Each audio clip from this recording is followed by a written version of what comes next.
I chose corporate security because I like the field very well. The professors in the major, they're practitioners, so they know a lot more of the major, and I learn a lot from them.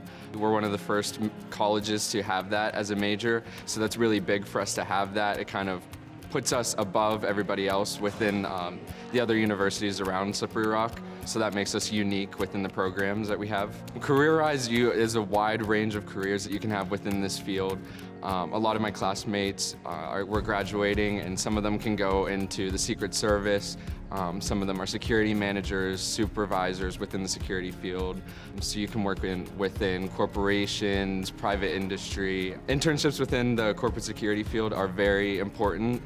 They kind of teach you how the field actually works. You kind of learn the ins and outs of what the corporate security field actually is.